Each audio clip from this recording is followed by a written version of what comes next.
Ipinresenta ni Senador Raffy Tulfo sa pagpapatuloy ng pagdinig ng Senate Committee on Games and Amusement ang live feed ng isang online sabong sa may Central Luzon. Ani Tulfo, kung pagbabasehan daw ang naging utos ng Pangulo ay dapat wala ng ganitong operasyon.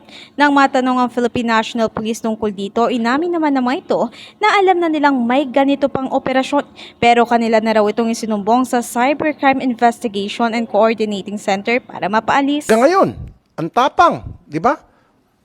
Online pa rin sila. Kahit na alam nila na nag-hearing tayo, online pa rin sila. Papakita pa natin. Play nyo ulit. Live pa rin sila. That's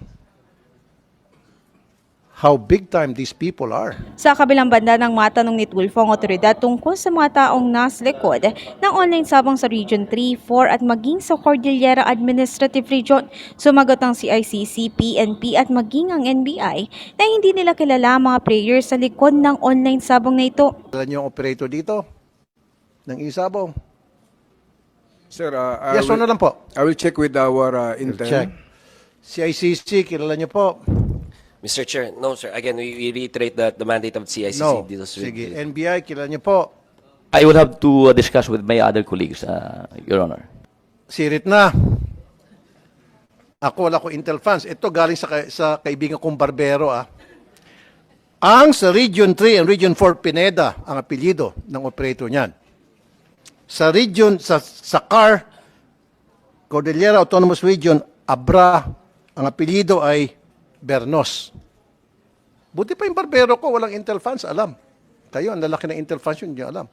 Kaya siguro hindi nyo mahuli-huli dahil dun sa mga pangalang malalaki.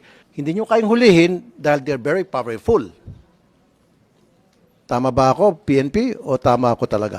Bago naman tuluyang matapos ang oras ng pagsasalita ni Tulfo, ay hinamon niyang otoridad na ipasara ang isabong ni Pineda at maging ni Bernos bilang pagpapakita ng kanilang katapatan na ang publiko ang kanilang pinagseserbisyuhan. In the heart of changing lives, ako si Brigada Ann Cortas ng 105.1 Brigada News FM Manila, The Music News Authority.